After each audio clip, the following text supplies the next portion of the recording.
Korang pernah tak speaker bila naikkan volume je ada bunyi pecah sebelah? Yang ni aku kena dekat Logitech MX Sound.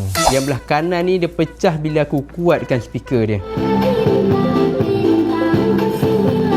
Speaker ni memang legend. Kalau korang tengok wayar ni, dah berbalut-balut dah. So aku upgrade ke Edifier MR4. Dan yang ni bukan speaker sedap dengar lagu je. Ini adalah monitor speaker untuk kerja editing aku. MX Sound tu best sebab dia ada vibe premium, siap ada bluetooth lagi. Tapi bila dah lama pakai, dia start limit. Bila aku push untuk volume dia akan start bunyi pecah yang tak sedap untuk aku dengar. MR4 ni pula power dia 42 watt RMS, 21 watt tambah 21 watt. Rasa dia lebih stable bila aku naikkan volume.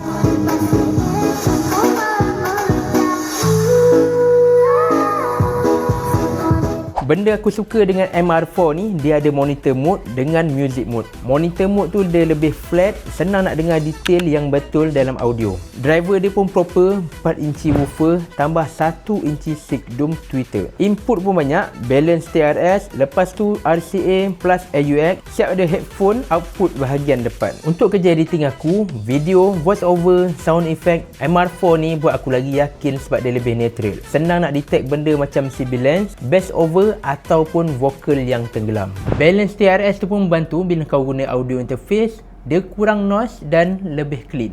Tapi jujur aku cakap, MR4 ni tak ada bluetooth dan bass dia bukanlah yang jenis gedebuk sebab woofer dia 4 inci je. Kalau nak bass gila, kena tambah sub ataupun tuning setup. Dan kalau kau jenis edit video atau audio dan kau nak speaker yang jujur, MR4 ni memang berbaloi.